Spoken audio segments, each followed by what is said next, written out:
fair? You would still be suffering a great deal of harm. You may not be dependent, but certainly you'd experience a great deal of harm. I think it's quite important to realise that whilst between 2 and 4% of New Zealanders currently have one of these more, severe patterns of disorder relating to gambling in terms of mental health,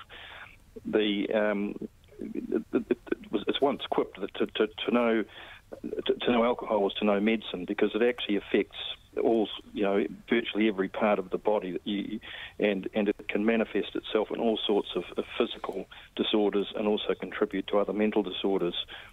So I think it's important to appreciate that the vast majority of adverse health impacts are actually not related to people who have the severe mental disorder associated with it, but the wider population. And not only in terms of health impacts, but of course also in car crashes and violence and offending of various sorts. So the effects are multiple. In terms of having the severe disorder, though, Max, where does this situate us regarding the so-called disease model of alcoholism, the powerlessness to assert control, the conclusion that such people can't safely drink again? The more we find out about genetics, what does that tell us about where we stand there?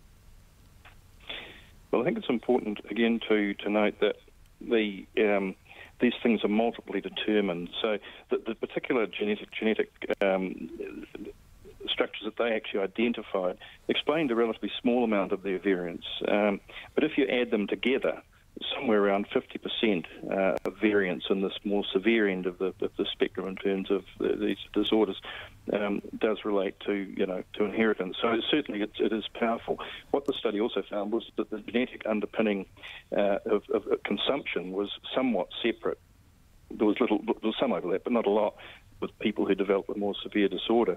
But they also found and noted associations with socioeconomic factors, and many of the determinants of problems with alcohol relate to the environment that you're living in, the availability of alcohol, attitudes towards it, advertising, your socioeconomic status. There's some evidence that people in higher socioeconomic statuses have some protection, even when they're drinking the same amount as people from lower socioeconomic groups. So it's multiply determined. And in terms of prevention, we can't do much about genetics, but we can modify the social environment and the economic environment and our exposure to alcohol. And this is a major problem in this country. I mean, heaven forbid, we've had a 50% increase in hazardous drinking among people aged 45 to 60, I think it is, and a doubling over the last 10 years in people aged 65 to 75. So whilst alcohol, brings pleasure and enjoyment and is linked to socialising, it's an important part of our economy. There are all these positives, but of course we have to also consider the negatives. Don't have time to ask you about possible therapies arising from, from the research, and that's maybe a conversation for another day. Thank you for your input on that, Max. That's Professor Max Abbott. Kevin Mill has been on the panel. Nice to have you back, Kevin. Well, it's been lovely to be back. Thank you very much, and thank you, Jenny, for sharing the panel. And Jenny Morton, thank you for your company today too. Thanks, Jim. We are back tomorrow. Thanks for listening, everybody, and Checkpoint is on the way.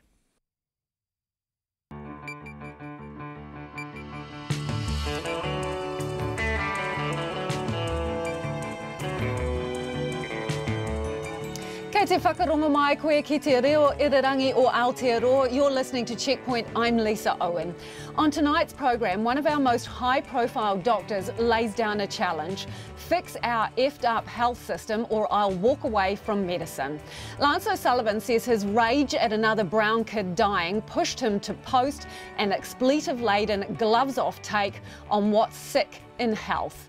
A jury takes just 45 minutes to find Rohit Deepak Singh guilty of stabbing his ex-girlfriend to death last year. And one of the trampers who found the pod of whales beached on Stewart Island describes the moment she realised rescue efforts were futile. And touchdown, images of the Martian horizon are beamed back to mission control after the Insider lands on the red planet. RNZ News at 5. Kia ora, ko Susana Leia tawa tēnei. The Prime Minister Jacinda Ardern says Parliament is a bubble and a high-pressure environment, but that's not an excuse for poor behaviour.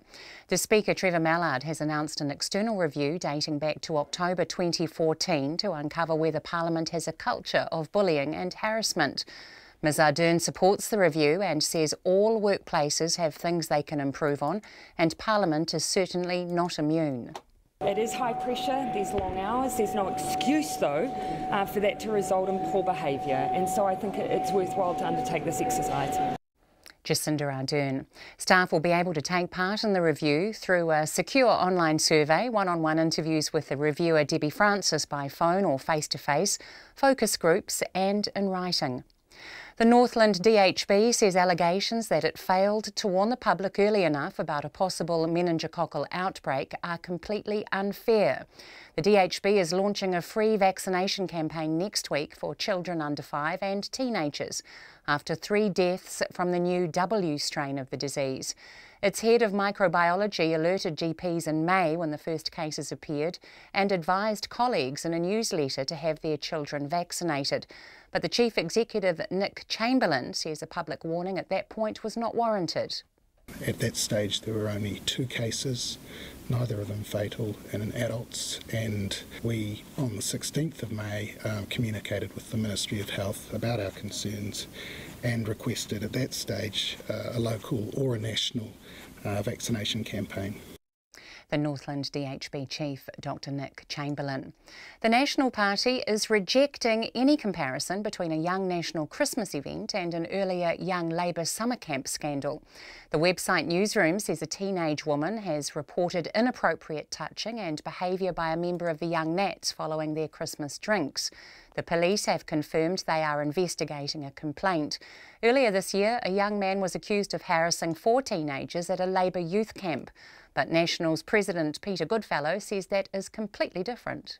This event in particular was well run. This incident happened after the event at another location where we don't have any control or any oversight. Peter Goodfellow says National has taken all the right steps before and after the event.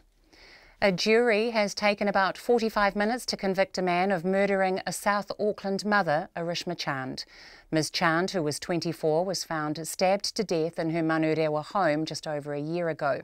Her ex-boyfriend, 42-year-old Rohit Deepak Singh, was charged with her murder 3 days later and has been on trial in the High Court at Auckland for the past 4 weeks.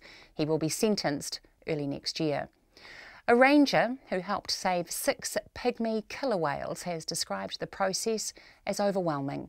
12 mammals washed up on 90 Mile Beach 2 days ago, but 4 died before they could be refloated.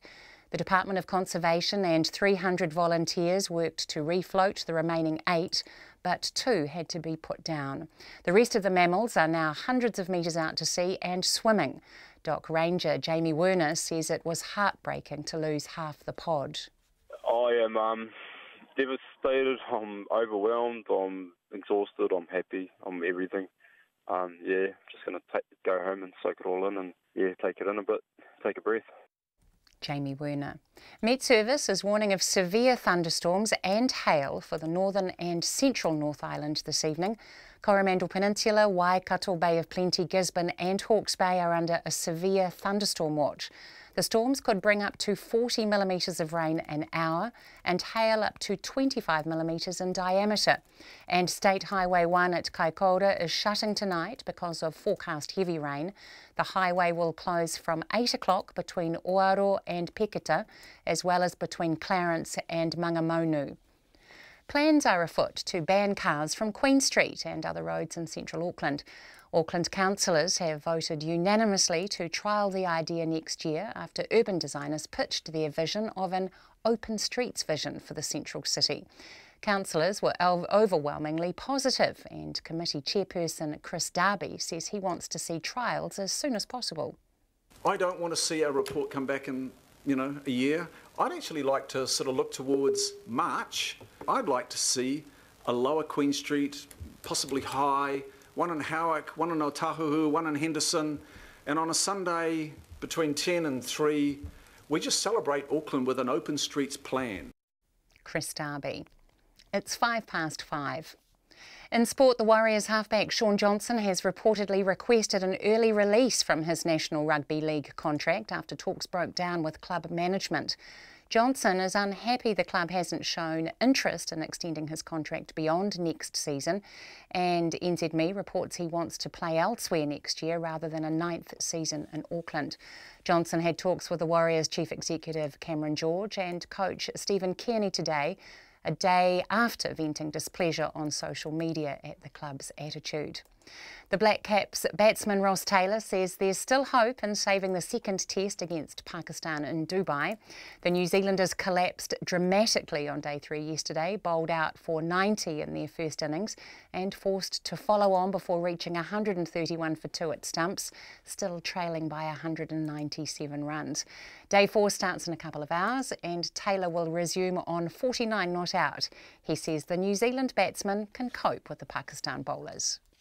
The way we batted at the end there, we showed that we could stick out and get through them. And, hopefully a couple of our batters have been able to make the adjustment, and hopefully we can start again out there tomorrow and the following batsman can come in and play accordingly. Batsman Ross Taylor. Newcastle have scored their 3rd straight win in the English Premier Football Leagues, beating Burnley 2-1. The result moves Newcastle 4 points clear on the relegation zone. Burnley are just 1 point above the bottom 3. That's the news. A source of pride. Touchdown confirmed. A source of division. From my perspective, that's what we all seem to have lost, the value of this, particularly for our young people, and it's really sad, actually. A source of dissent. And I can say to the House with absolute certainty that there is not a better deal available. And my fellow leaders... Morning Report, your trusted news source. Weekdays from 6. Then on 9 to noon, dairy farmer Tracy Brown on making sustainable farming practices the norm. And after 10, Dr Kim Workman, from police officer and prison manager to radical justice reform advocate. Join me, Catherine Ryan, on 9 to noon after Morning Report on RNZ National. And the short forecast from Met Service to midnight tomorrow for Northland, Auckland, Gisborne, Hawke's Bay and Taihape. A few showers, some heavy with possible thunderstorms and hail, easing tonight. Fine about Northland and Auckland tomorrow, but rain elsewhere. Waikato to Taranaki, including Coromandel Peninsula, Bay of Plenty and Taupo. Scattered afternoon and evening showers today and tomorrow, some heavy with thunderstorms and hail possible. Whanganui to Kapiti, fine spells and isolated showers, possibly heavy inland until this evening. Wellington, Wairarapa, Marlborough, rain, heavy in the east, easing this afternoon but overnight in Marlborough. For Nelson and Bulla, scattered rain for Nelson, easing overnight. Fine about Bulla today, showers inland tomorrow, possibly heavy and thundery with hail. Canterbury and eastern Otago, rain or drizzle, heavy in the north until early tomorrow. For the remainder of Otago, also Westland, Fiordland and Southland. Mainly fine, isolated afternoon showers about Fiordland and the southern lakes. Chatham Islands, low cloud and drizzle. It's 8.5 minutes past 5 and you're with Checkpoint. And I'm Lisa Owen. You can watch us live on Facebook at rnz.co.nz/checkpoint, on Freeview Channel 50 or on Face TV Sky Channel 83. We begin tonight with former New Zealander of the Year, Dr Lance O'Sullivan, who has threatened to walk away from medicine if our effed up health system doesn't radically change. His self-imposed deadline is just 2 years. In an expletive-laden online post that starts with the words, "The gloves are off," Dr O'Sullivan writes of his rage at seeing another brown kid die in New Zealand, his shame at being part of a broken health system, and his anger at some of the incompetent officials that work in it. The GP says the 3 recent meningitis deaths in Northland set him off, but his frustration, he says, has been brewing for a long time. Those with the greatest need, he says, get the poorest performing doctors. I had a 4-year-old Samoan child who I became involved in their care, brought in to see a doctor here in Rotorua, and doctor sent them home. The child was clearly sick, because 2 days later stopped breathing, had to be helicoptered to Auckland Starship. And this is the incompetencies that I can stomach, bad luck, but I can't stomach poor performance, and poor performance to those with the greatest need. So, my challenge is the health system is stuffed. And, you know, and I'm not critical of this government only, this is successive governments, change things, change it up, because, you know, I mean, as part of it, it's heartbreaking, but to be a user of the health service, it must be demoralising. What was wrong with that child? The child had pneumonia. But nobody picked up on it. You know, the thing is, there's good.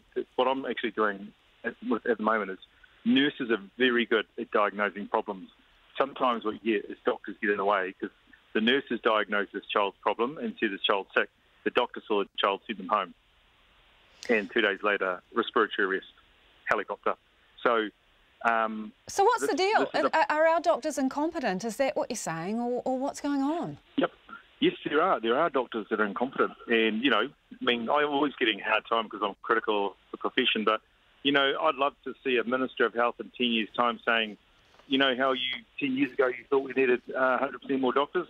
Well, I'm proud to say we need 50% less because we're using other services, we're using other work, a larger workforce, you know, that doesn't rely purely on doctors, and actually communities are looking after themselves more. But, you know, look, I am very highly critical of the health system and all those that work in it. And look, you know, even those that work in it agree with me. This is a problem. We have inefficiencies and incompetencies that harm people and cost our country money. In terms of, you know, the health system, we spend $16 billion a year on health. There is more than enough money in that budget to do the job. You just got to get people out of the way that are content to sit in mediocrity and deliver poor outcomes. So you say that you are ashamed to be a doctor in such a f***ed up system. Are you really ashamed? And do you think the system is f***ed up? Oh, yeah, absolutely. The system is shattered. The system is shit. And it's frustratingly hard to work in it. But what you've just described to me sounds like a total wreck. So what do we do? Throw it all out and start again, or what's the solution? When you ask, you know, what's required, I mean, I'd love that you have a Ministry of Innovation and Thought, actually a Ministry of Intelligence that says, where are the things that we could have the greatest gain for the least spend? We can't go out and roll out another $100 billion of income for the country. We've got to figure out how we spend our current GDP smarter. It can be done. It absolutely can be done. That sounds like a politician speaking, is it, Lance? Actually, you know what? I spoke to someone this morning, said, you know, your post counts you out of being having any meaningful political career. And a person I have huge regard and respect for, and is very wise counsel. But, you know, the reality is I'd rather not be in politics if you couldn't say things the way they need to be said. Okay, well, let's hear some more plain speaking then. When it comes to meningitis, what needs to be done? So they're only doing a limited vaccination program in Northland. You've got the floor. What would you do? Oh, okay. So, I mean, number one is vaccination is critically important. I've said this for a long time. I'd make compulsory vaccination. I see that it's not compulsory. I think that's just a bad idea. The rights of a citizen go with the responsibility of protecting yourself and others, and the cost to our country. So, number one, I would be making that a compulsion. In respect of this vaccination campaign, would you spread it beyond Northland? You say compulsory vaccination, but should kids be getting these jabs outside of Northland? Well, look, you know, this is an interesting thing. I mean, we've got a bit of an outbreak in Northland, you know, but there's the same types of kids are elsewhere in the country. I mean, that's not, you know, the other things that need to be addressed are the housing, are the issues of poverty, you know, in these communities, and like I say, access to adequate healthcare early. I mean, this is system-wide change. This is deep rot that needs to be, you know, cut out. Now, people say I'm ranting and just over the top, but I mean, like, I would give up my career if it doesn't change. You're going to leave medicine? I will leave medicine if this shit doesn't change. How long are you giving it, Lance? I reckon a couple of years, no longer than that, Lisa. I mean, like, yeah. Every year I renew my annual practicing certificate. I ask why. The only reason I do is because you have to have some stupid letters after your name to say that you can prescribe and all these other things. I'm doing something which is I believe, will show that actually you don't need super qualified people to do the job I do. It's a massive overstatement to believe that you need a person with a 6-year degree to do some of the things I do. You're a high-profile individual. You're a former New Zealander of the Year. Have you had a conversation with the Health Minister? I've texted the Health Minister on a number of times. I've met him. I've asked to meet, never had an invitation, opportunity to meet. I mean, like, to be honest, the last minister wasn't any good. I mean, it's not rocket science. I don't think you have to have... Well, actually, maybe I should shut up. But anyway, I haven't... No, don't. Keep going. You're leading me into a trap. Speak your mind. That's you say the gloves are off, so here I am giving you the opportunity to truly take them off.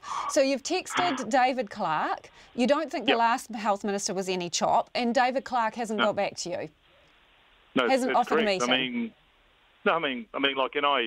I mean, does it take someone going feral on social media for that to happen? If it does now, it's actually a lame response, to be honest. But I mean, anyway, I'm speaking my mind, because what have I got to lose? Well, all I'm trying to do is help people that I'm sick of seeing being underserved. I mean, what can I lose? A whole lot. But, oh well, you know what I mean? I'd rather... How many times have you texted David Clark or contacted him asking for a meeting? Half a dozen times. I've been in Dunedin 5 times this year. I've been in Wellington. I've text. Right. I mean, what about Calvin surely Davis? The Minister of Health is busy, and can't get hold of Calvin. Can't get hold of anyone because they're too busy, Lisa. They're running the country. What about the Prime Minister? No, look, I'm not probably. Have you tried to contact the Prime Minister? I have. But, right. I mean, I don't know what every other Joe citizen's chances of getting to the Prime Minister, but mine aren't any good. Okay, so that's 3. Any others that we need to know about from the government that you've contacted and tried to make your opinions known and offer assistance? So David Clark, Jacinda Ardern and Calvin Davis. Any others? You could probably think of every minister that's sitting in Cabinet at the moment. So Shane Jones, did you try him? Yeah. I mean, look, so the point here is, Lisa... No, seriously, did you try Shane Jones? You did? Almost every minister in Cabinet I've reached out to for different things, health-related. The thing is, like many people, misplaced faith in the fact that politicians can actually make a difference. That is former New Zealander of the Year, Dr. Lance O'Sullivan. The Health Minister, David Clark, declined to be interviewed, but issued a statement to Checkpoint saying, I quote, "My office cannot find any record of official meeting requests from Dr. Lance O'Sullivan. I do recall a number of informal approaches from Dr. O'Sullivan, and we have exchanged text messages on occasion. While I am open to meeting with him, those approaches never turned into formal meeting requests."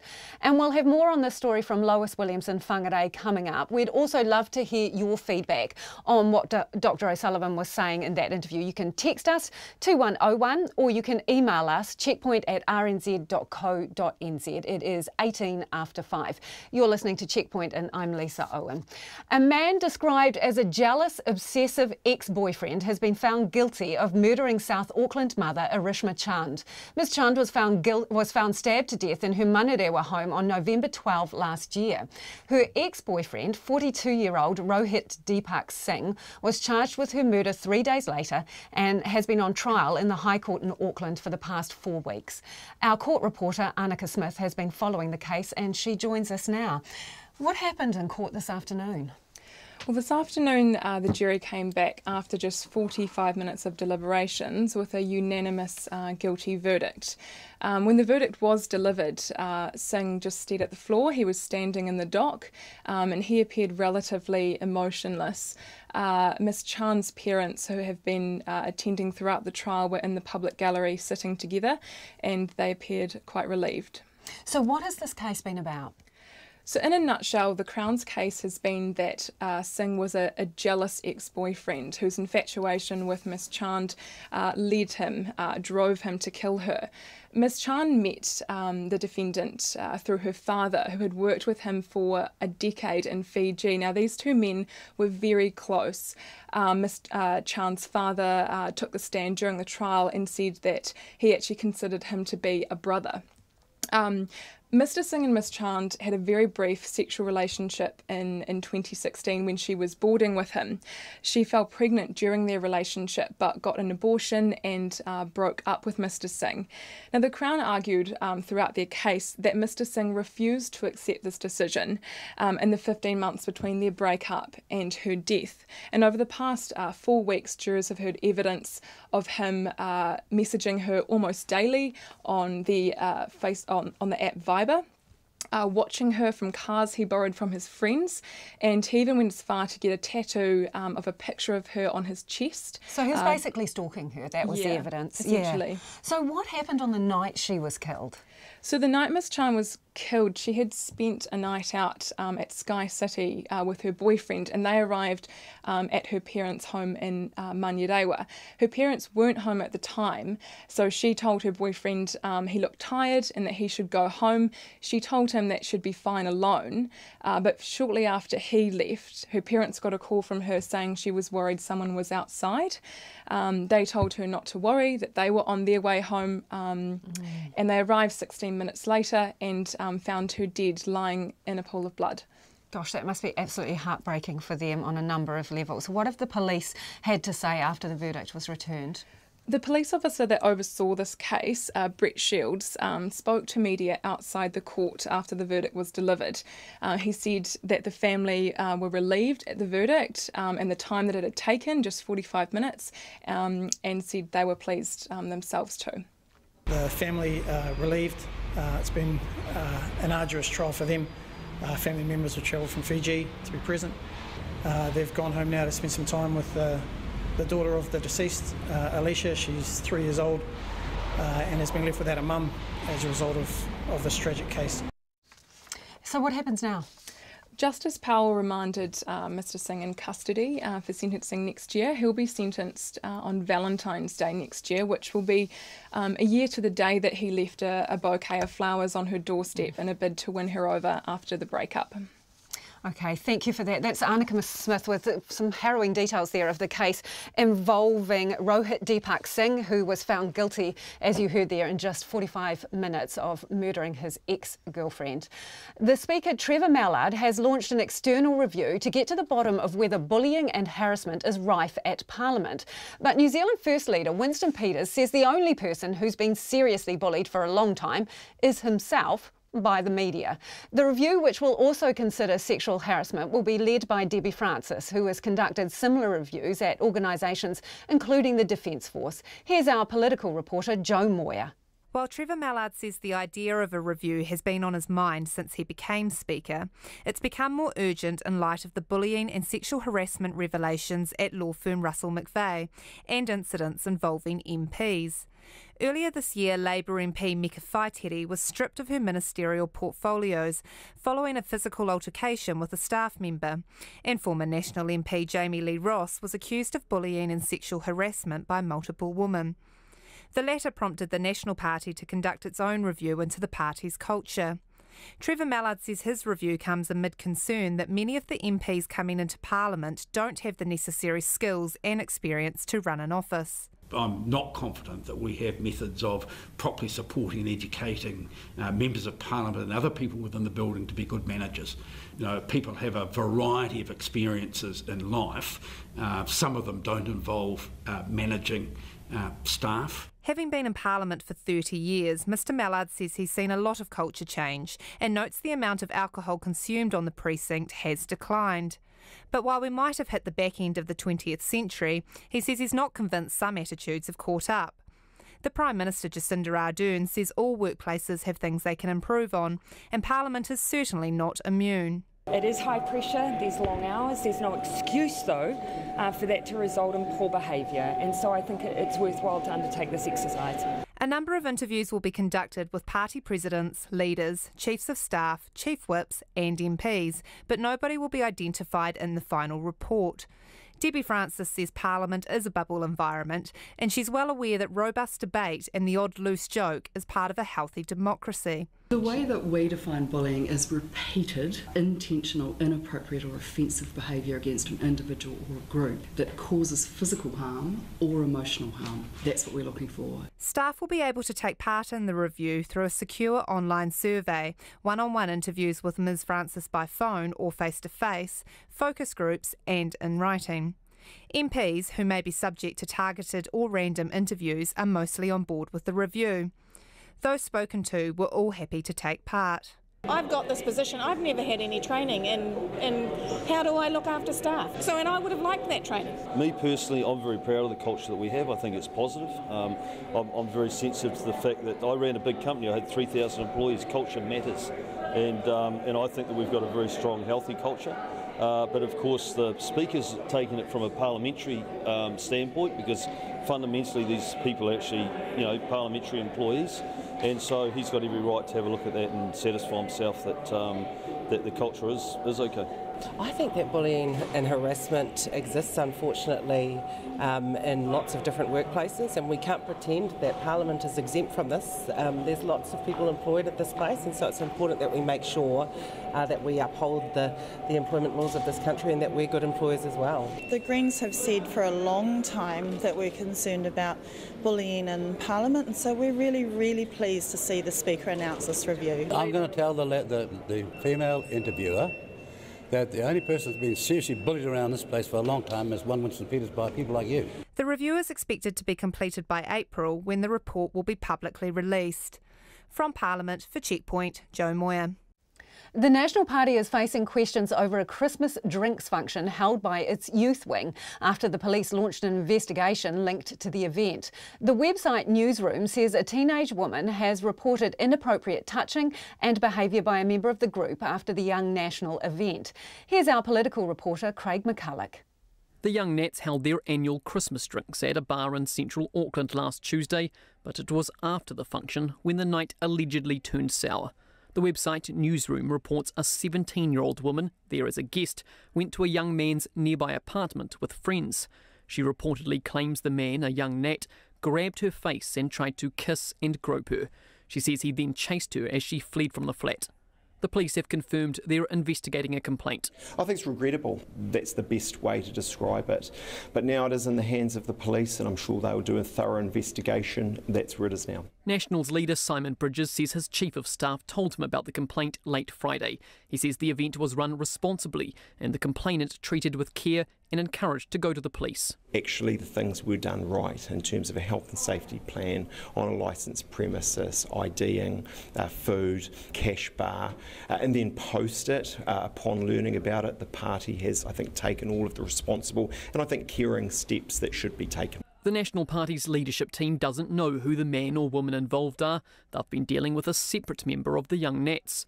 The party's president, Peter Goodfellow, says support has been offered to the woman through the intermediary, but no action has been taken against the alleged offender, which means he could still attend other Young Nat events. Well, they go anywhere. They could be on the streets. They could be in the same bar. I don't know who they are. Two MPs, Andrew Bailey and Simeon Brown, were at the earlier Christmas drinks. Both say it was a low-key affair. It was very, very quiet, subdued. Most of us there were just thanking the Young Nats for what they were doing. Look, I left very early, so the first thing I was aware of it is what we saw this morning. Parallels have been drawn with the Young Labour summer camp scandal earlier this year, where a young man was accused of harassing 4 teenagers at a party at the event. But Mr Goodfellow rejects the comparison. This event in particular was well run. This incident happened after the event at another location where we don't have any control or any oversight. And the senior National MP Judith Collins is also drawing distinctions between the two matters. If it's gone to police, that's a good place for it, and that's what the Labour Party should have done in the first place, sent it to police. Young Nationals President Sam Stead has yet to reply to requests for an interview. From Parliament for Checkpoint, Craig McCulloch. We've had an overwhelming response to our interview with Dr. Lance O'Sullivan earlier in the show. He was talking about his shame at being part of a medical profession, which he says is, well, peppered with incompetent people and broken, and his despair at another brown kid losing their life to a disease. He was referencing the meningitis scare in Northland. This person says Lance O'Sullivan has an ethical obligation to report doctors who are not competent. So did he? asked this person, who is also a doctor. This person says, go Lance, there needs to be a cross-party decision about health and the social reasons we have poor outcomes in many areas. As he says, it's not rocket science. He is far from the only health professional banging a head against the wall. That's from Paddy. And Dr. O'Sullivan's incoherent rant and criticism of his hard-working medical colleagues is a disgrace. That listener has texted us. And kudos to Dr. O'Sullivan. I work at Auckland University Medical School, and I can tell you that today's med students are entitled, arrogant and privileged. They wouldn't have a clue what to do with a sick, poor brown person. Keep your feedback coming. You can text us on 2101 on the text. The journey took 6 months and now the science begins. Just before 9 this morning, NASA's InSight lander touched down on Mars for an unprecedented mission to study the red planet's deep interior. The BBC's Victoria Gill was at mission control for the moment and sent this report. Touchdown confirmed.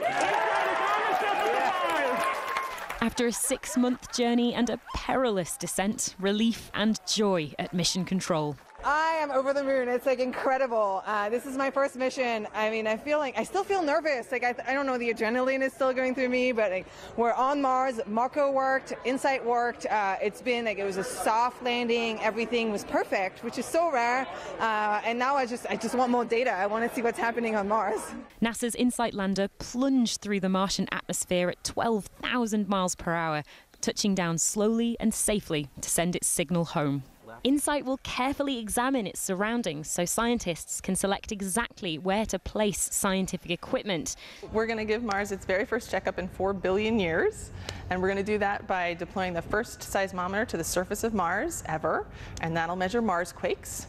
And then we're going to deploy a thermal mole, and that'll dig down into the surface and measure the thermal gradient and take Mars's temperature. As the InSight lander studies the deep interior of Mars robotically, it'll be sending its data back here to Mission Control at NASA in California. And the people here will use that data to work out exactly how rocky worlds like Earth, Mars and the Moon actually formed 4.5 billion years ago. They lovingly call this the centre of the universe. Okay, you guys ready? Here we go. Back in the 1970s, astronauts drilled into the Moon to take its temperature and study its structure. Hey, that beauty is going right in. Almost 50 years on, now the same analysis can finally be carried out on Mars. A 2-year mission begins, building a picture of the hidden depths of the red planet. Victoria Gill there from NASA's Jet Propulsion Mission Control in California.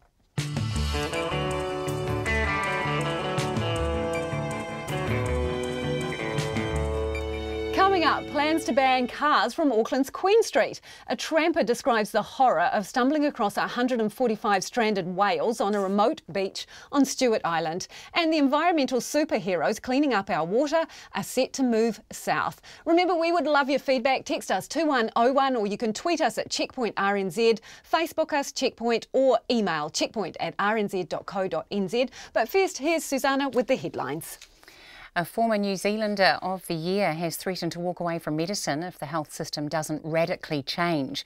Dr. Lance O'Sullivan has written of his shame at being part of a broken health system and his anger at some of the incompetent officials who work in it. The GP says the recent meningitis deaths in Northland prompted the threat, but his frustration has been brewing for a long time. Concerns have been raised about the number of MPs arriving at Parliament with no idea how to manage staff. The problem was raised by the Speaker Trevor Mallard today when he announced a review into bullying and harassment at Parliament.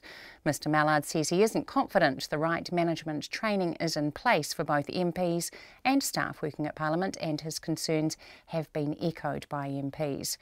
Unapproved plumbing is being ripped out of the country's largest new hospital construction project. 5 types of stainless steel pipes have been installed at the acute hospital building in Christchurch when only one type was specified. The Prime Minister says the government's flagship workplace relations policy remains intact. There was a snag in coalition negotiations last year when New Zealand First voiced its concerns over provisions that would require employers to enter collective bargaining with unions. But after changes, New Zealand First has now pledged its support for the bill's second reading in Parliament tonight. A jury has taken about 45 minutes to convict the former boyfriend of South Auckland mother Arishma Chand for her murder. Ms Chand was found stabbed to death in her Manurewa home just over a year ago. Met Service is warning of severe thunderstorms and hail for the northern and central North Island this evening. Coromandel Peninsula, Waikato, Bay of Plenty, Gisborne and Hawke's Bay are under a severe thunderstorm watch. And State Highway 1 at Kaikoura is shutting down tonight and reopening tomorrow because of forecast heavy rain. More news and a sport update at 6.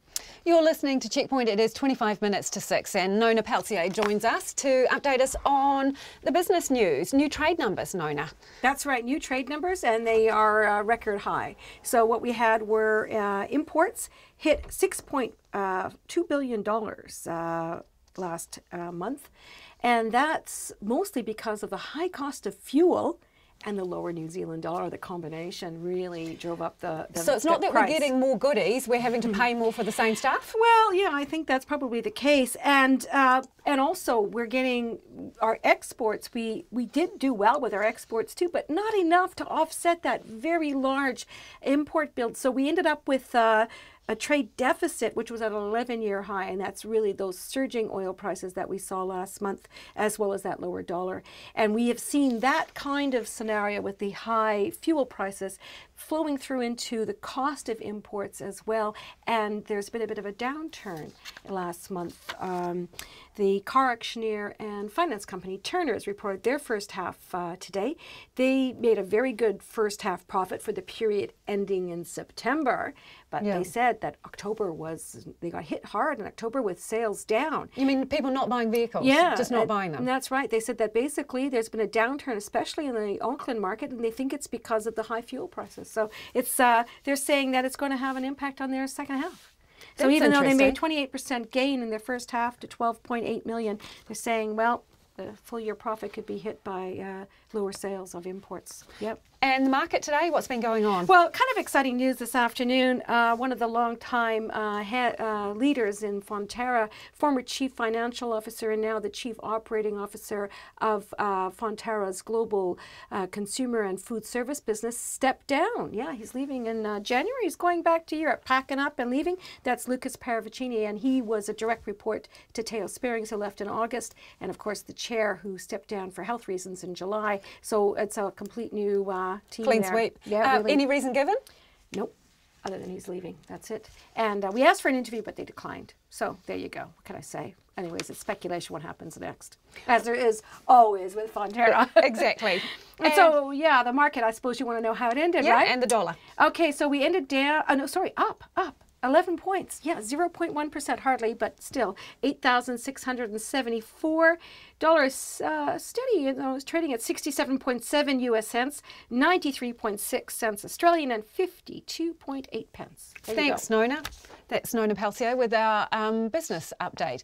It was the worst experience of my life. Those are the words of Liz Carlson, one of the trampers who stumbled across a mass whale stranding on Stewart Island. A rahui has been placed on remote Mason Bay after 145 pilot whales died. Fellow tramper Julian Ripoll ran 15 kilometres back to a dock hut to raise the alarm after the pair chanced on the dead and dying animals. Liz explained to me earlier this afternoon how the horrible situation unfolded. We were all the way at the far end of Mason's Bay, out actually on these islands that you can only access at really low tide, and, you know, like catching impala and like taking photos and everything. And then we came back along the same path and we saw them. And we first thought they were seals, and then when we realized they were whales, we just like dropped everything and ran in the water with them. And that was the first group. That was like about 35 whales. And then and I actually didn't see the second group until the next day. But when Julian was running back is when he found the second pod of 100 whales also. And they were both in the surf. They weren't in the sand yet. They were just stuck in the surf. So when you first went into the water and you were trying to help these whales, you obviously then realised it was futile. You couldn't do anything. So how did you decide that Julian would go off and run for help? Well, we had called in and chatted with some dock rangers that were working in the area that, the day before, and so we knew that they were there, and I thought they would have a radio because it's such a remote location. So, I mean, we didn't have any other options. And we both sort of knew without even saying that we couldn't just go back to the camp and not tell anyone. But it was so hard because we'd already been doing several days of big hikes during the day, so we were absolutely shattered. So how far do you reckon it was that he ran back to the hut? I reckon it would have been about 15 Ks. It would have taken us almost 4 hours walking from where we were during the day. And so he set off, and when you were left there on the beach, to be with those really magical, majestic animals, knowing that you could do nothing, that must have been heartbreaking. Yeah, it was. It was the worst, probably the worst moment in my whole life, and to just feel completely useless and know that just the sheer impossibility of it all, and just, I mean, it's hard to express how remote this was. This is like a 3-4 day hike in, and it depends on the tides, and there's no boats and there's no reception, and it's how I knew with whale rescues, it's just impossible to do with hundreds of people, and here we were in a place where there was no help, and it was getting dark, and high tide was in the middle of the night, and the winds were horrible, and when I had that realization, I just sort of sank down and screamed and just started crying because it was just, you felt so useless, and I just knew deep down they were all going to die, and I could just see them, and I was with them in the water, and they're so beautiful, and it's just so wrong to see a whale out of the water. I don't know, it's just seeing something that's just not right, to see, and they look at you, their eyes look at you, and it was just horrific. So waiting for him to get back and for the rangers to come back, that must have felt like a lifetime. Yeah, it did. So I walked back in the dark, and I was completely soaked and windburnt and covered in sand and freezing. And I went back to our tent, and I basically just kept really busy, cooking and tidying and stuff, and until they got back. And I was pretty exhausted as well, just from being in the water with them, and every few minutes just trying to push them and stuff. And there's just nothing you could do. So it felt like hours. And then luckily the dock ranger, they had these they have a bit of a quad bike that they use at their work, so he drove Julian back at night in the bike, which was awesome. And when you woke up the next morning and went to see what the scene was, what was it like? It was even worse. Those are the ones I haven't posted any photos of that because it was just too awful. But that were completely out of the water, maybe 5 or 10 meters away from the shore. It was low tide when we went out to see them, and they were mostly still alive at that point, and yeah, it was horrible. And in the far north, where 8 pygmy whales beached themselves and a refloat attempt took place at Rarawa Beach this morning, all 8 whales were refloated, but 2 of them returned to the shore and had to be euthanased. The remaining 6 were this afternoon about 400 metres offshore and swimming. Volunteers are continuing to monitor them today. Plans are afoot to ban cars from Queen Street and other roads in central Auckland. Auckland councillors today voted unanimously to trial the idea next year, which would radically transform the city centre. Matthew Tunison reports. Queen Street, the main artery of central Auckland and one of the busiest and most famous roads in the country. Going back to the 1960s, there's been a debate around whether or not to ban cars to make it a more vibrant, safe and clean environment.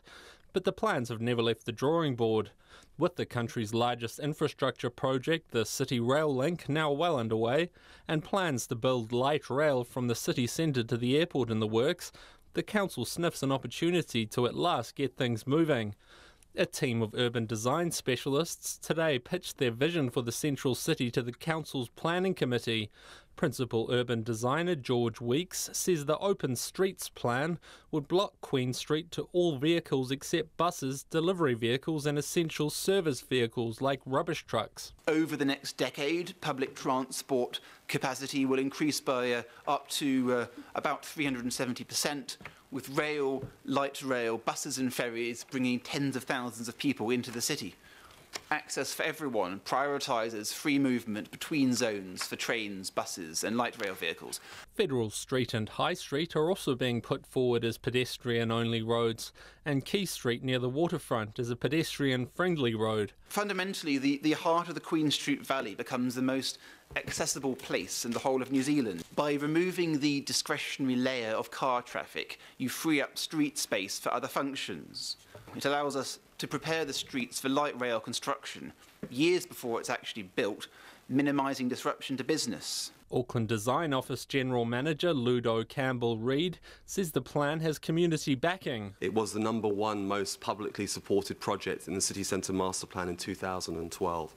So you have the mandate from the public to consider this and to drive this forward. Councillors at the meeting were overwhelmingly positive, and committee chairperson Chris Darby says he wants to see trials as soon as possible. I don't want to see a report come back in, a year. I'd actually like to sort of look towards March. I'd like to see a lower Queen Street, possibly high, one in Howick, one in Otahuhu, one in Henderson, and on a Sunday between 10 and 3, we just celebrate Auckland with an open streets plan. Mayor Phil Goff says that with the swelling number of people in the CBD every day, there needs to be change, and soon. It's not a matter of choice. It's not even a matter of this is a lovely vision. It is a lovely vision if we get it right, but it's a matter of absolute necessity. Pedestrian numbers doubling every few years, and CRL and light rail expanding that. On Queen Street itself, these pedestrians, at least, were open to the plan. I think it's a good idea. It's 90% that way anyway. I remember when you could actually feasibly drive up and down Queen Street, but no one in their right mind would do so at the moment. Is it something you'd support? Definitely, yes, and cleaning up Queen Street too.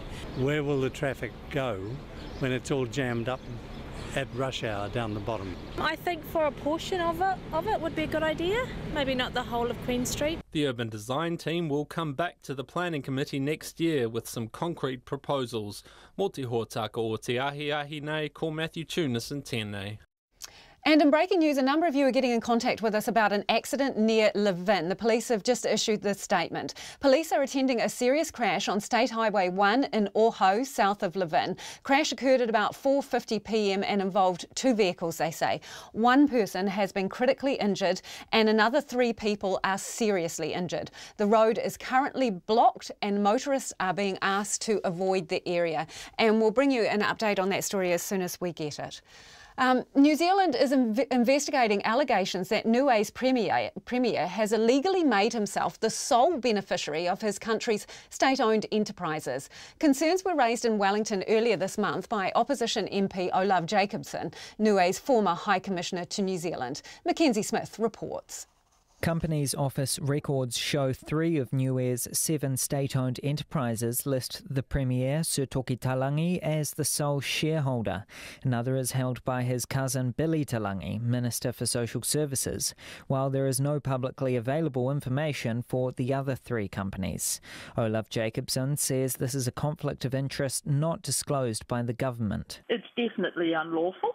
It should never happen that way, and we need to put it right. We need to at least have some evidence through cabinet minutes to say this is what we have done. Ms Jacobson says the lack of public records mean it's impossible to tell if the companies are paying tax or government dividends. She raised her concerns on November 9 with Jonathan Kings, a Deputy Secretary at New Zealand's Foreign Ministry. She says Mr Kings told her the ministry's legal team would look into the issues she raised. She says Mr Kings told her the ministry's legal team would look into the issues. Ms Jacobson also questions why 3 of Niue's state-owned enterprises are registered as private companies. She says Niue's Assembly or Legislature never agreed to privatising the companies. Some people who are in key positions of the finances of this country are very, very close to each other. And it's very hard to know if you're getting the right story or not. Sir Toki's office didn't respond to requests for comment.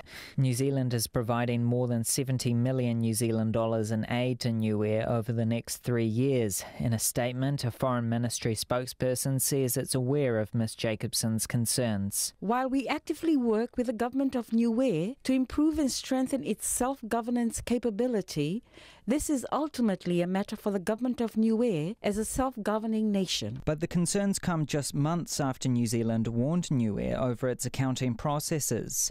The Auditor General's Office, which assists with Niue's audits, is dealing with a 3-year backlog of unaudited government accounts.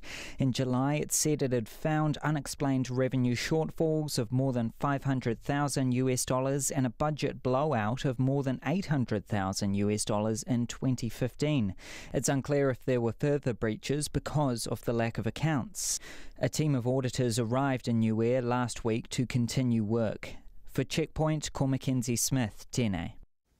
Let's return now to our interview earlier in the show, which was with Dr. Lance O'Sullivan. He was, expressing his frustration very frankly about the health system, his concerns that another brown child has died, as he puts it, from meningitis, and he expressed concerns about incompetence within medical professionals. We've had overwhelming amount of feedback here, so let's get to some of it. Sally says poorer people get worse care because a lot, but not all, of people in power really don't care about people of brown, poor, black or whatever shade of skin.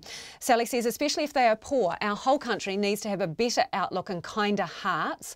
I am not surprised Lance has just about had it, she says. Sue says what O'Sullivan is seeing is the morbidity gradient of poverty, which has been known about for decades. This is the inevitable result of neoliberalism. It's rather lame of the minister, this person says, to claim no formal meeting request from Lance O'Sullivan. Did he ever indicate to him that this was necessary? That's in response to Lance O'Sullivan telling us that he'd been texting the minister, and the minister gave us a statement saying that Lance O'Sullivan hadn't requested a formal meeting. Mike says, hi Lisa, Dr. O'Sullivan is so very, very right in every aspect. Good luck to him. And Roseanne says, I don't know why that post would rule him out of politics. I would vote for him, she says. And this interesting one that says, this from Roger. Lance O'Sullivan said, you know, nurses could probably do a lot of the things that doctors are doing at the moment, and it's not necessary to have people who've trained for 6 years to do certain things. Roger says nurses could perform much of the work which must be done by doctors and are likely to have access to patients in ways that doctors do not, Roger says. They may be more aware of patient circumstances and needs and be better placed to offer advice or direction. More direct contact with families via Plunket and district health nurses would mean early alerts for problems. We have run such services down and denied them access. No surprises then, outbreaks of serious conditions, he says. And this person says, Lance O'Sullivan is correct. The health system for poor people is broken. That signed by a South Auckland doctor. And we'll do this last one from Lynn. Lynn says one way of releasing health dollars would be to reduce the number of DHBs from 20 to a more realistic 4 or 5, she says. This would reduce the number of highly paid suits and the money could be channelled into frontline healthcare. An outbreak of common sense in running organisations rather than butt covering and pen pushing could be the way forward, says Lynn. Thank you so much for your feedback. We'll try to get to some more of it later in the show, but it is coming in thick and fast. Thank you for that. Now, a relic from the past or a vital part of the community when it comes to the closure of New Zealand Post's last 79 shops, the answer, it seems, depends on who you are. And while New Zealand Post hasn't revealed when the last of its offices will shut, it does say they'll be replaced with services at supermarkets and pharmacy counters. Our reporter, Maxine Jacobs, headed to Auckland's Dominion Road to find out how popular post shops really are now.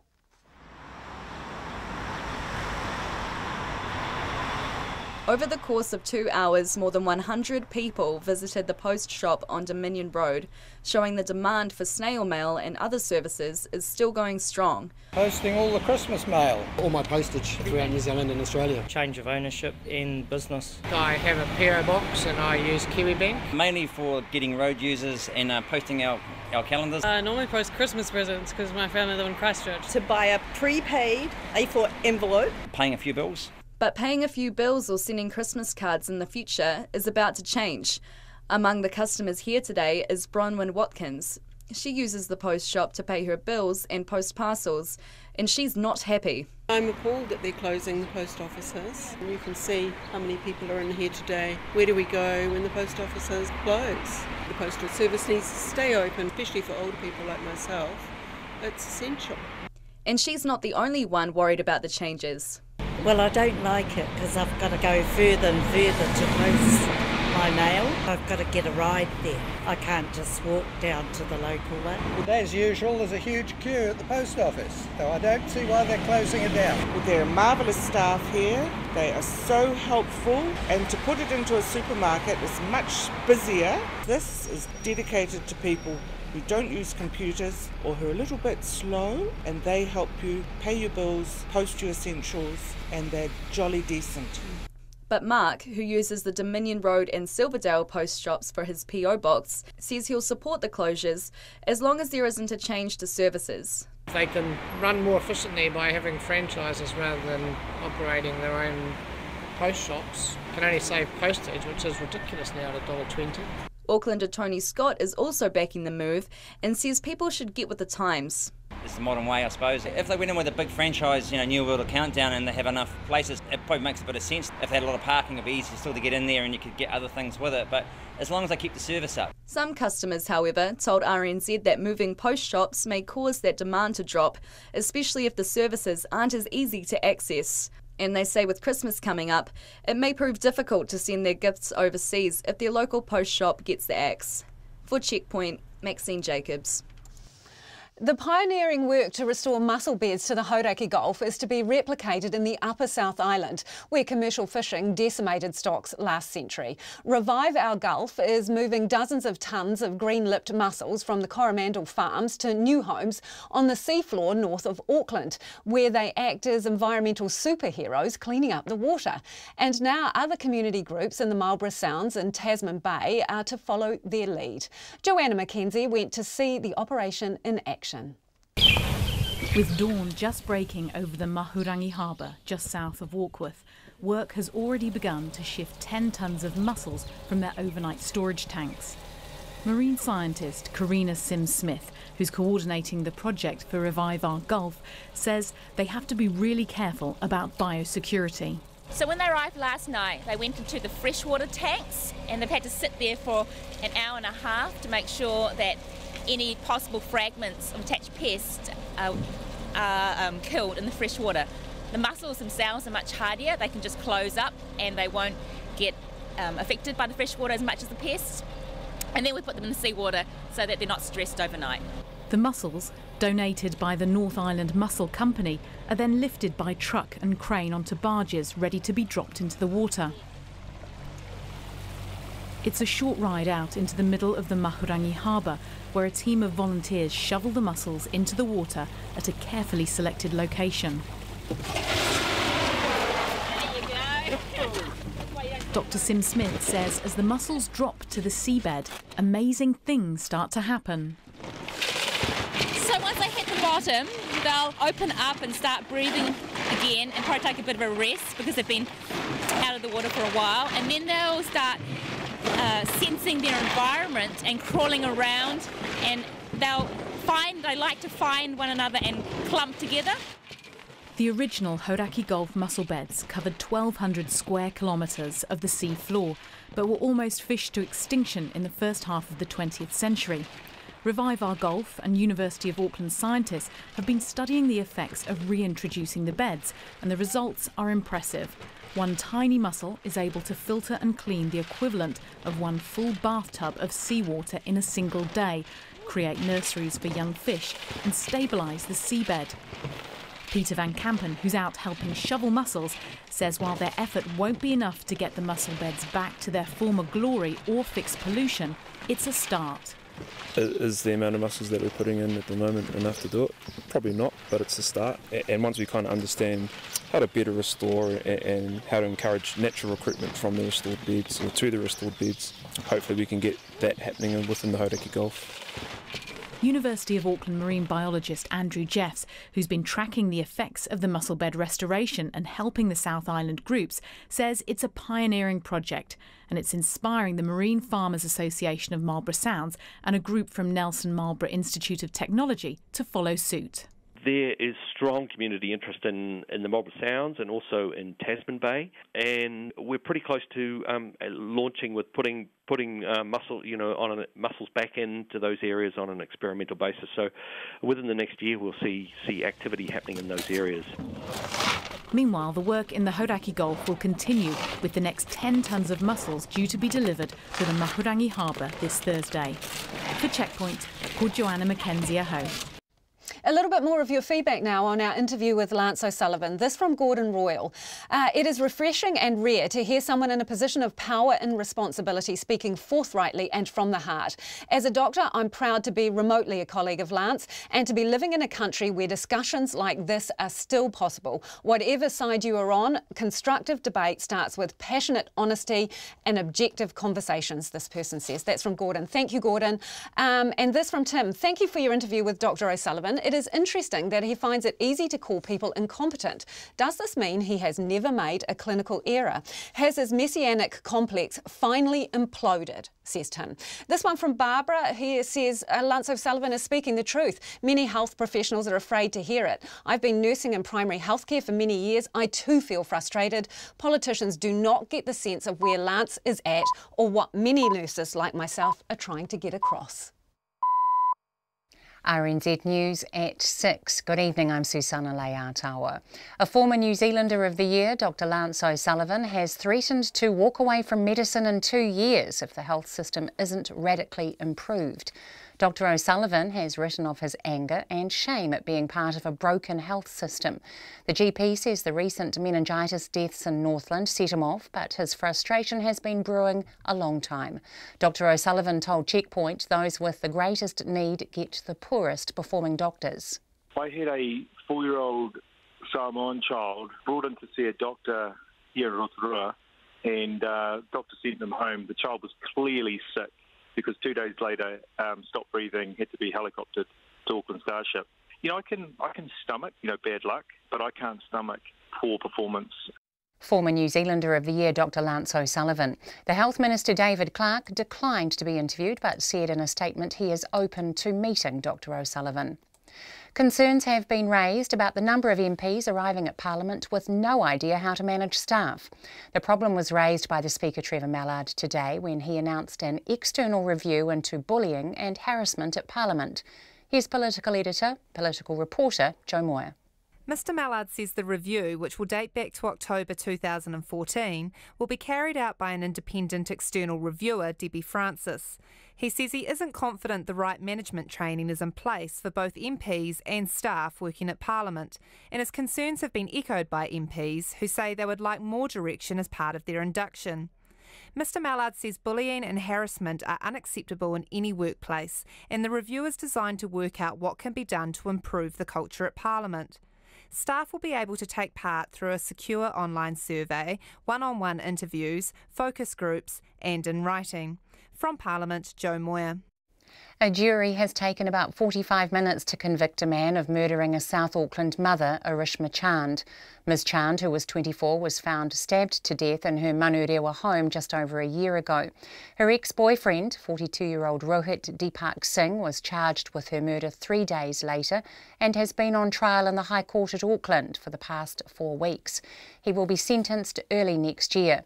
Speaking outside court, the police officer in charge of the case, Brett Shields, said it was a tragic case. Police are obviously happy with the outcome. It's been a 4.5-week trial. The family relieved. It's been an arduous trial for them. Family members will travel from Fiji to be present, and a 35-minute verdict for them was a massive relief. Acting Detective Senior Sergeant Brett Shields. A collapsed Australian finance company has about 4,000 active investor accounts in this country. Sydney-based administrators were appointed to Halifax Investment Services last week and investors' accounts have been frozen. Halifax has a local subsidiary and an office in Auckland. The lead administrator, Morgan Kelly of Ferrier Hodgson, doesn't know how much New Zealand investors' money is affected, but he plans to meet local creditors in Auckland on December 7th. Australian creditors were told last week that the company is unlikely to be able to pay them. Plans are afoot to ban cars from Queen Street and other roads in central Auckland. Auckland councillors today voted unanimously to trial the idea next year, which would radically transform the city centre.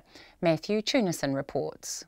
Councillors at the Planning Committee meeting were overwhelmingly positive about the open streets proposal, which would make the city far more pedestrian friendly, but would see private vehicles completely banned. Principal urban designer George Weeks says the plan will accommodate the 370% increase in public transport users over the next decade. Federal Street and High Street are also being put forward as pedestrian-only roads, and Quay Street near the waterfront is a pedestrian-friendly road. Call Matthew Tunison, Tēnei. State Highway 1 in Horowhenua, south of Levin, is blocked after a two-car crash. One person has been critically injured and 3 people have sustained serious injuries. State Highway 1 at Kaikoura is shutting tonight because of forecast heavy rain. It will reopen tomorrow morning at 9 after an inspection. Met Service is warning of severe thunderstorms and hail for the northern and central North Island this evening. Coromandel Peninsula, Waikato, Bay of Plenty, Gisborne and Hawke's Bay are under a severe thunderstorm watch.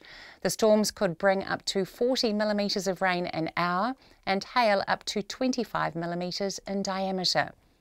It's 6:05. New Zealand Formula One driver Brendan Hartley may struggle to get a full-time drive next year, but a motor racing expert says he won't be long out of the sport. Hartley was sacked by Toro Rosso this morning after a disappointing year with the Formula One team. Bob McMurray, who spent 4 decades with the McLaren team, says Hartley's obvious move is into Indy cars. It is quite likely that that could be an option for him there. But there again, at this time of year, as is Formula One now, a lot of the seats are filled. So he'll have to find a seat in wherever he goes. Bob McMurray believes Hartley had signed with Scott Dixon's IndyCar team last year before getting an offer to join Toro Rosso in Formula One. The Warriors are refusing to comment on a report that playmaker Shaun Johnson has requested an early release from his National Rugby League contract. Johnson is unhappy the club hasn't shown interest in extending his contract beyond next season, and NZME reports he wants to play elsewhere next year rather than a 9th season in Auckland. The Warriors have turned down an RNZ request for comment. The Black Caps will resume their bid to save the second cricket test against Pakistan in Dubai in less than an hour, resuming at 131 for 2 in their second innings, still trailing the hosts' first innings total by 197 runs. Ross Taylor will start day 4 on 49 and Tom Latham on 44. That's the news. Tonight on Nights, Trevor Reekie chats with Trevor Cronshaw, master of the electric zither. The BBC continues its series on accidental scientific breakthroughs with the discovery of a fish thought to have gone the way of the dinosaurs. And Brian Roper offers a Marxist perspective on the plight of the independent singer-songwriter. Does he want to return to Soviet realism? Find out on Nights with me, Brian Crump, from after the news at 7 on RNZ National. The short forecast from Met Service to midnight tomorrow: Northland, Auckland, Gisborne, Hawke's Bay and Taihape. A few showers, some heavy with possible thunderstorms and hail, easing tonight. Fine about Northland and Auckland tomorrow, but rain elsewhere. Waikato to Taranaki, including Coromandel Peninsula, Bay of Plenty and Taupo. Scattered afternoon and evening showers today and tomorrow, some heavy with thunderstorms and hail possible. Whanganui to Kapiti, fine spells and isolated showers, possibly heavy inland this evening. Wellington, Wairarapa and Marlborough, rain, heavy in the east, easing this afternoon but overnight in Marlborough. For Nelson, scattered rain easing overnight, and Bulla, fine today, showers inland tomorrow, possibly heavy and thundery with hail. Canterbury and eastern Otago, rain or drizzle, heavy in the north until early tomorrow. The remainder of Otago, also Westland, Fiordland and Southland, Mainly fine, isolated afternoon showers about Fiordland and the southern lakes. The Chatham Islands, low cloud and drizzle. It's 8 minutes past 6 and you're with Checkpoint.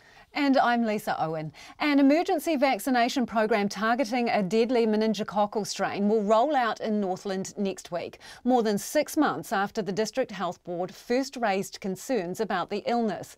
3 young people have died from MenW in Northland this year.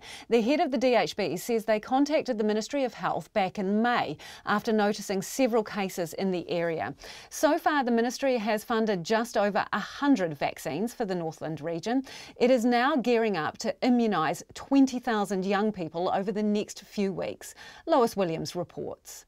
Starting next Wednesday, schools and community clinics around Northland will offer free vaccinations for the new W strain of meningococcal disease, but only to children aged 9 months to 5 years and teenagers 13 to 19-year-olds. There have been 29 cases nationally, 7 of those and 3 deaths in the north. The last time the DHB ran an emergency vaccination program for meningococcal disease in 2011, it aimed to immunise the region's 40,000 children and young people. But because the vaccine for the new strain is in short supply, the Ministry of Health's been able to buy only 20,000 doses. The community paediatrician Ailsa Tuck says the DHB's chosen to target those most at risk, the under 5s, and those most likely to carry the disease, that is teenagers. To be clear, a carrier is someone who can have the bacteria in often their nose or their throat, but at that point in time they don't have the disease, but they can spread it. So targeting this group reduces the carriage in our community, and this is not unique to Northland campaign. This is campaigns around the world. But that leaves the 5 to 12-year-olds not eligible for free vaccination at this point. Dr Tuck says they'll be protected to a significant extent by the immunity given to the younger children and teens, and if their parents can afford the $100 cost, they could pay for a vaccination at their GPs, who have limited supplies. We realise that families of our middle-aged children, the 5 to 12-year-olds, we know there's going to be significant anxiety and concern in that age group, and we share that. We do hope that ultimately that this group will be covered under a national immunisation program. The first cases of the new meningococcal strain appeared in Northland in May when 2 adults fell ill. They recovered, but the cases were unusual enough for the DHB's clinical microbiologist, Dave Hammer, to sound a warning to GPs. He says the disease is a nightmare to diagnose. This is a disease that can look like meningitis, septicemia, influenza, arthritis, epiglottitis, cellulitis and other conditions. So it's very difficult to put out a clear and concise public health message about this. This is a disease which is easy even for experienced doctors to miss, and I really wanted my colleagues to be alert to it. Dr Hammer also advised colleagues in a staff newsletter to get their children vaccinated, acting, he says, on intuition. The vaccine was really a personal plea to my colleagues. I do have colleagues who have lost children to this disease.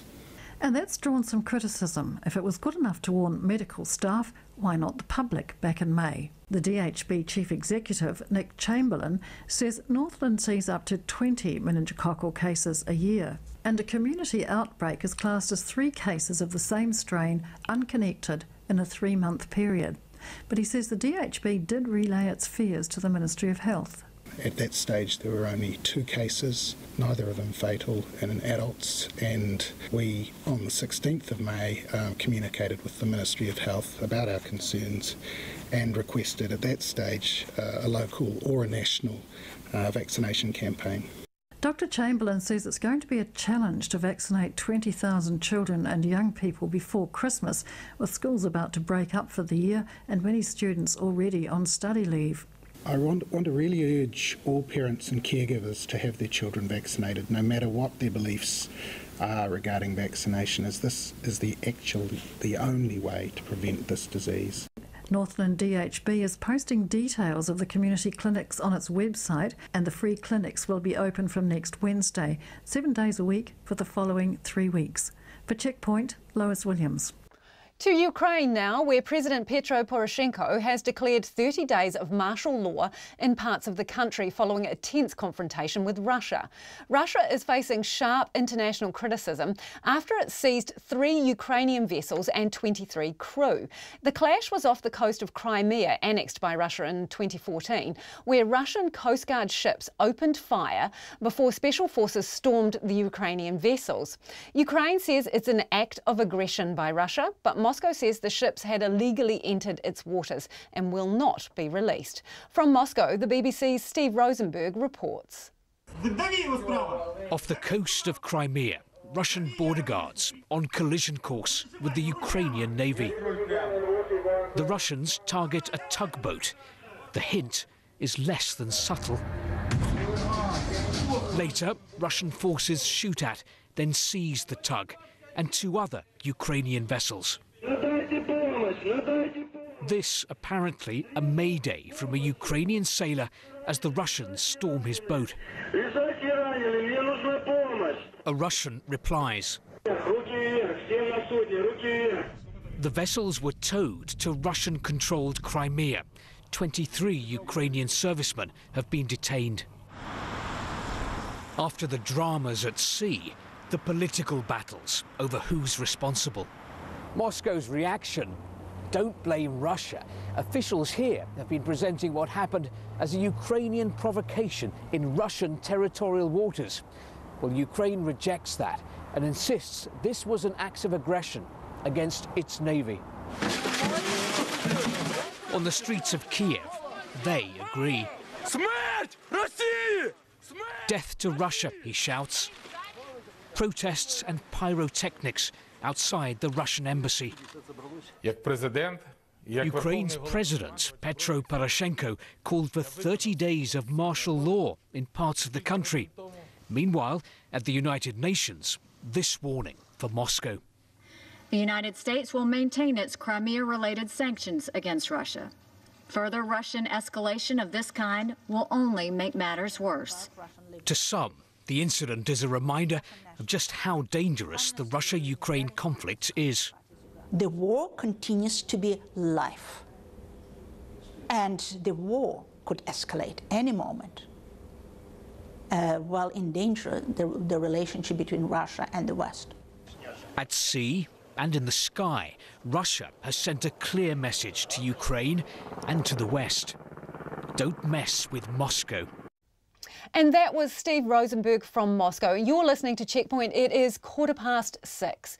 In Queensland, bushfires are raging in the Deepwater National Park region south of Rockhampton, far outside the usual zone where fires are seen. So far, 1,500 people have fled their homes and authorities are expecting no relief for days. Dozens of firefighting crews have flown in from New South Wales to help local teams. The ABC's George Roberts reports.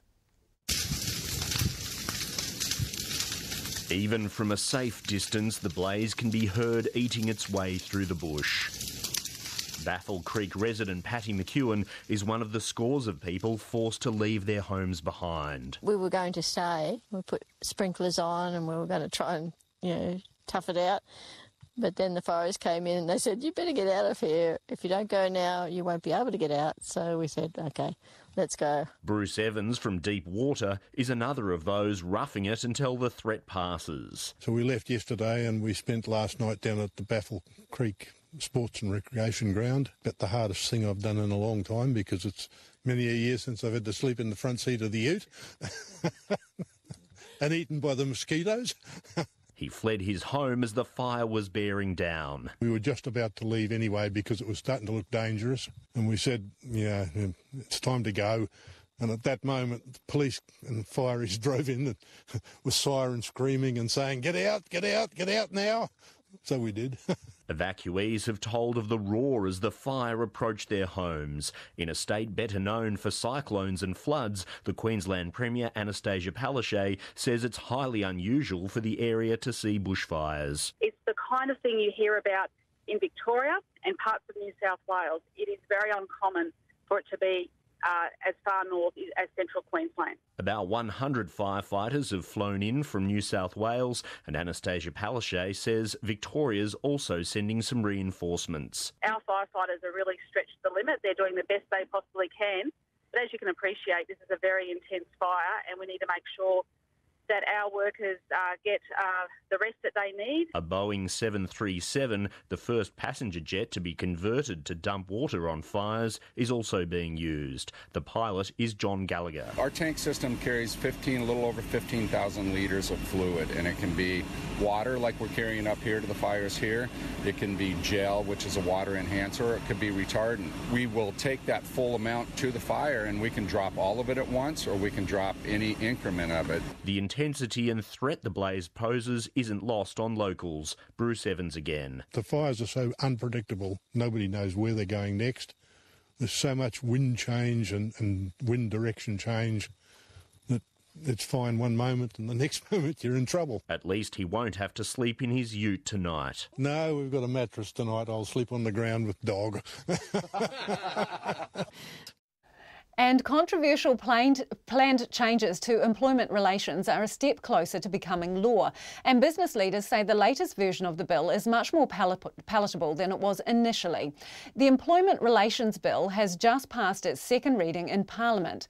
It will allow union representatives to enter work sites where members are covered by or bargaining for a collective agreement. However, consent will be required from employers otherwise. The 90-day dismissal rule will only apply to businesses with less than 20 employees. And the bill's MECA, multi-employer collective agreement provisions remain, but with a clarification. Business NZ's CEO Kirk Hope says it's comforting that the government has listened to concerns, but he told our reporter Nita Blake-Person he still has worries. There's probably 3 out of the 4 things that we were mostly concerned about. So retaining the opt-out provision for multi-employer collective agreements was great to see that opt-out remain. The previous clause that would have allowed union reps free access to workplaces without permissions being changed to free access only where there are union members in a collective covering their work or where bargaining for a collective is underway. So again, that narrows those provisions, which is really good, I think, from an employer perspective. And the third area, which had already been changed, was the retention of the 90-day trial. We would have hoped that it was retained for all businesses, but it's been retained only for businesses with 20 employees or less. There's one area where we think the government needs to look further. At, and that is the provision that requires employers and unions to conclude an agreement. So the so-called duty to conclude. We think actually that's compulsion and it breaches international obligations that New Zealand has signed up to. I'm just rereading this agreement, Kirk, and it says provisions which clarify employers have a responsibility to enter into bargaining but does not compel them to settle an agreement. Well, that's because there are some reasons. The obligation is framed in a way that there are 4 reasons that are described as genuine reasons not to conclude. None of those are reasonable. I mean. And in effect would not be able to be relied on at all in order not to conclude bargaining. Would you say overall then New Zealand First have signalled a pretty big win here? Well, what they've done is, I think, they've really listened to business, and that's an important thing for the government to demonstrate that it's doing, frankly, because, they've been struggling with business confidence. If they are demonstrating that they're listening, that's going to be good for business confidence, and I think that is helpful for them. A victory for business, then? Well, I think it's good that they've listened to what we have to say. We're pleased that, as I said, the government and New Zealand First within the government have really listened to businesses' views. As I said, there are other provisions in the bill which we don't like, but we've lived with before, and we're really focused on those 4 areas. And to get those changes, I think is a really, it strikes a better balance in the bill between employers and workers. And that was Kirk Hope from Business New Zealand talking to our reporter Nita Blake-Person. Let us know your thoughts on the government's employment changes. You can text us on 2101 or find us on Facebook. Checkpoint, there's a couple of options. You know where to find us. A prominent Papua New Guinea journalist who was suspended after asking questions about Jacinda Ardern at the recent APEC meeting has returned to work. MTV's Deputy Regional Head of News, Scott Wider, was stood down reportedly for embarrassing his own government with questions about whether the New Zealand Prime Minister would ride in the controversial Maserati cars used for VIPs at the meeting. Jacinda Ardern said yesterday she wasn't aware Mr Wider was stood down. I hadn't received that advice or been informed of that, so difficult for me to comment on the circumstances of that suspension. I undertake to take a look at that and provide you comment if there's anything for me to say on it. Fellow journalists in PNG reported that MTV had been pressured by the government to sanction Mr Wider. The PNG Media Council weighed in, as well as Transparency International, but late last night MTV issued a statement saying Mr Wider had been reinstated, saying his suspension was only related to concerns of quality, balanced reporting. RNZ Pacific's Dominic Godfrey spoke to Scott Wider earlier this afternoon, who thanked his colleagues in PNG and abroad, as well as the public, for their support. I think they've seen the value of the media and how important it is for a country like Papua New Guinea that has serious problems with health, education, infrastructure, and the fact that people's voices need to be heard by those in government and, of course, those overseas. Your reinstatement has come presumably with a lot of work going on behind the scenes. Can you tell us what's been going on? Yes, the MTV has been put under a lot of pressure in the last few days, and weaving through that pressure has been an immense task, both for the management and the staff, and especially the senior management, including the chief executive. So driving the ship through stormy waters has been quite difficult, and they've taken quite a bit of battering for it. And I am very appreciative of the fact that they've come through this and held their heads up high without failing. So that I am very thankful for. The Media Council of Papua New Guinea released a statement yesterday being quite critical of the board of MTV's owner and saying, you know, the media must not bend to the whims of insecure politicians and spineless yes-men who flaunt their authority with impunity and against all moral and ethical judgment. Do you think this is a fair assessment of what's gone on in the last week since APEC? Yes, it is a fair assessment, and not just in the APEC period. It has been going on for several years now, or almost a decade, with various people in different parts, different arms of government, and also in the private sector trying to influence how the media operates, what kind of content goes into the news, and threatening or intimidating or, veiled threats and all that. It's been happening over the last decade. It's been difficult, not just for MTV, but it's been difficult also for various other media organizations in Papua New Guinea. And that's PNG journalist Scott Wider speaking to Dominic Godfrey. Bernardo Bertolucci, the Italian director and screenwriter behind the provocative classic Last Tango in Paris and the Oscar-winning drama The Last Emperor, has died aged 77. Bertolucci's career began when he was just 21 and made him a critically acclaimed giant of world cinema.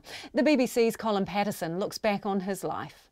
Do you think a man can become emperor again? 1987's The Last Emperor, the grandiose biographical film about the child who became China's final emperor, won all 9 Oscars for which it was nominated. And the winner is The Last Emperor, including Best Picture and 2 for Bernardo Bertolucci, Best Director and Best Adapted Screenplay. He gave a rather mischievous acceptance speech. I was just thinking that if New York is the Big Apple, to me, Hollywood tonight is the Big Nipple. Thank you very much. Bertolucci's films, including The Conformist, Stealing Beauty and The Dreamers, were known for their sumptuous visuals. They could also be very controversial. Last Tango in Paris starred Marlon Brando as a recently widowed American embarking on a relationship with a young Parisian, played by the 19-year-old Maria Schneider. Years later, the actress said she was not told in advance about the filming of a rape scene and described the humiliation she had felt. Bertolucci insisted that it was only the use of butter which was a surprise, designed to elicit an authentic reaction from her as a girl, not as an actress. In Italy, the film led to him being charged with obscenity, resulting in a loss of civil rights, and he could not vote for 5 years. Bertolucci continued to direct into his 70s. Once asked about his film La Luna, he explained, "I left the ending ambiguous because that is the way life is." So that is Colin Patterson reporting there. Before we go, we've got time for some more of your feedback about the interview that we did with Lance O'Sullivan, and there has been a mountain of it. This person says, I could tell you stories, mind-boggling, of life-threatening incompetence in Dunedin, at Dunedin Hospital, she says. It would make your hair curl. My kids have clearly been deemed not to ever become productive units in this economy, so very little rigour, respect or effort was ever made on their behalf, this person says. Good luck, Jacinda. There are a ton of fat cats, entitled, lazy, good old boys and girls in the medical profession, hauling in their massive salaries. She says, please withhold my name to protect my kids because nobody in this country gives a damn about them. And this one, just a hand from Brian. It says, a few years ago, my son and another student presented at Victoria University Medical Clinic, both with evident symptoms of meningitis. They were triaged as unwell and both advised to go home and take Panadol. My son refused, sat on the floor until a doctor intervened, recognised the symptoms and rushed him into hospital, thereby certainly saving his life. The other student, who came from a different culture, went home. She died shortly afterwards. I commended the doctor but was very sorry that other key staff were apparently not schooled in the diagnosis of this terrible disease. I have no doubt that they are now but worry about similar gaps in our health system. In New Zealand in 2018, nobody should be dying of meningitis, Brian says. And time for just this last one, I think, saying time for medical professionals like Lance O'Sullivan to take control of the health system using their professional training, ethical standards and public service motivation to get us a health system that works for all New Zealanders, they say. Get rid of all the people who have been promoted far beyond their level of incompetence. Get them out of the way. We have the research we need. We know what we need to do.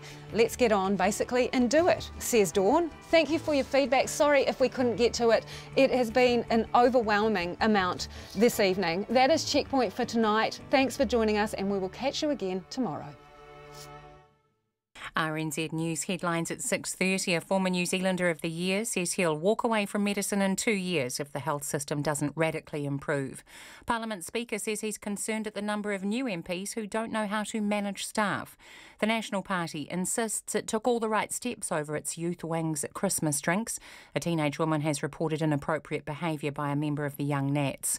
A jealous and obsessive former boyfriend has been found guilty of murdering a South Auckland woman. Our next news and weather is at 7. RNZ National, with a fresh take on the day's news at 10 every weeknight with Karen Hay. I don't blame parents for being nervous about sending their kids out on bikes. Including the latest national and international news from the RNZ News team. It's very likely we still won't manage to vaccinate everyone. And always live when and where we need to be. Workers are looking at substantial